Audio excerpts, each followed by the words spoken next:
Senti മാസത്തിന് മാസം ഒരു രക്ഷയില്ല കിടുക്കി.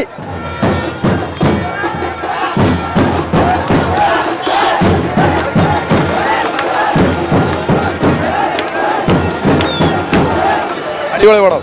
നമുക്ക് പൊളിച്ച് സൂപ്പറായിരുന്നു. അടിപൊളി പടം. വിഷയമാണ്. സൂപ്പർ പടം. പൊളിച്ച് തിരിച്ചു വരാ. ഒരു രക്ഷയില്ല മരണ മാസ്. ഞങ്ങള് ഈ സിനിമ ഞങ്ങൾ പ്രതീക്ഷിച്ചതിനേക്കാൾ ഉയരത്തിൽ തന്നെ മമ്മൂക്ക വളരെ ഭംഗിയായിട്ട് പെർഫോം ചെയ്തിട്ടുണ്ട്. നമ്മുടെ അനീഷ് അതാണ് ഈ സംവിധായകൻ മലയാള സിനിമയിൽ ഒരു മുതൽക്കൂട്ടായി ഒരുപാട് പുതുമുഖ സംവിധായകന്മാർക്ക് മലയാള സിനിമയിലേക്ക് സംഭാവന ചെയ്ത ഒരു കലാകാരനാണ് മമ്മൂട്ടി. അൻവർ നമുക്കറിയാം, അൻവർ റഷീദ്, അമൽ നീരദ്, അതുപോലുള്ള മാർട്ടിൻ പ്രക്കാട് പോലുള്ള ഒരുപാട് നവാഗത സംവിധായകരെ മലയാള സിനിമയിലേക്ക് കൈപിടിച്ച് ഉയർത്തി അവർ ഒന്നാം നിരയിൽ നിൽക്കുന്നു. ഈ സംവിധായകനും മലയാള സിനിമയുടെ ഒന്നാം നമ്പറായി മാറുമെന്ന കാര്യത്തിൽ സിനിമയില്ല. ഈ കാലഘട്ടത്തിൻ്റെ സിനിമയാണ് ഇതിലൂടെ പറയുന്നത്.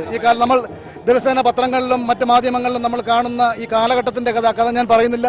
ഈ കാലഘട്ടത്തിൻ്റെ കുടുംബ സദസ്സുകൾ ഒരു അച്ഛനും മകളും അല്ലെങ്കിൽ കുടുംബം ഒരുമിച്ചിരുന്ന് കാണേണ്ട ഒരു ചിത്രം തന്നെയാണ് ഇത്. അതുപോലെ തന്നെ യുവാക്കൾക്കും ഏറ്റവും കൂടുതൽ അവർ പ്രതീക്ഷിച്ച ഒരു മമ്മൂട്ടി തന്നെയാണ് ഈ സിനിമയിൽ കിട്ടിയിരിക്കുന്നത്. ഈ സിനിമയിൽ പ്രവർത്തിച്ച അണിയറ ശില്പികൾക്കും ഇതിൻ്റെ നിർമ്മാതാക്കൾക്കും ഞങ്ങളുടെ വലിയേട്ടൻ ശ്രീ മമ്മൂക്ക ഇതുപോലത്തെ ഒരു കഥാപാത്രം ഈ കാലഘട്ടത്തിന് അനുസരിച്ചുള്ള ഈ സാമൂഹ്യ പ്രശ്നങ്ങൾ ഉയർത്തിക്കാണിച്ചുള്ള ഈ കഥാപാത്രങ്ങൾ ഗംഭീരമാക്കിയ ഞങ്ങളുടെ പ്രിയപ്പെട്ട മമ്മൂക്കയ്ക്ക് തിരുവനന്തപുരത്തിന്റെ ബിഗ് സല്യൂട്ട്. ഈ കാലഘട്ടത്തിന് അനുയോജ്യമായ ഒരു ചിത്രമാണ് ഈ പുതിയൊരു ഡയറക്ടർ നമുക്ക് തന്നിട്ടുള്ളത്. തീർച്ചയായിട്ടും കുടുംബസമേതം എല്ലാവരും കാണേണ്ട പടമാണ്. പടം ഈ പുതുമുഖ ഡയറക്ടറിൽ നിന്ന് നമ്മൾ എന്ത് പ്രതീക്ഷിച്ചു അതിന്റെ 10 മടങ്ങ് ഈ ചിത്രത്തിലൂടെ നമുക്ക് കിട്ടിയിട്ടുണ്ട്.